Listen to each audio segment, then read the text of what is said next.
Hello' everyone, আজি যিহেতু গৰু বিহু গতিকে বলক পঁইতা ভাতৰ লগত আজি বাৰীৰে শাক বুটলি খাওঁ। আৰু এইখনেই হৈছে আমাৰ বাৰীখন। যিহেতু গৰু বিহুৰ দিনাখন এশ এবিধ শাক খোৱাৰ পৰম্পৰা অতীজৰে পৰা চলি আহিছে, সেইবাবে আমিনো কিয় পিছ পৰি থাকোঁ হয়নে? আৰু সেইবুলি ভাবিয়ে আমিও আমাৰ বাৰীখনত এশ এবিধ শাক বিচৰাত লাগি গ'লোঁ। যদিও এশ এবিধ শাক বিচাৰি নাপালোঁ বাৰু, মুঠৰ ওপৰত সন্মুখত যি দেখিছোঁ তাকেই উঠাইছোঁ আৰু তেনেকৈ ২০-২৫ বিধমান হ'লগৈ আৰু দেই। আৰু অৱশেষত এয়া আমাৰ শাক তোলাও হৈ গ'ল। তাৰপিছত মাজতে এয়া আইতাক অলপমান চুলিত ৰং লগাই দিলোঁ।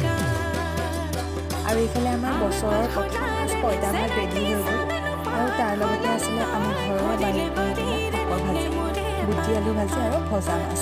আৰু এনেকৈয়ে গৰু বিহুৰ বিশেষ খুব তৃপ্তিৰে এসাঁজ খালোঁ। তাৰপিছত মায়ে সন্ধিয়া ধূনা আৰু জাল খালে। এনেকৈ আমি গৰু বিহু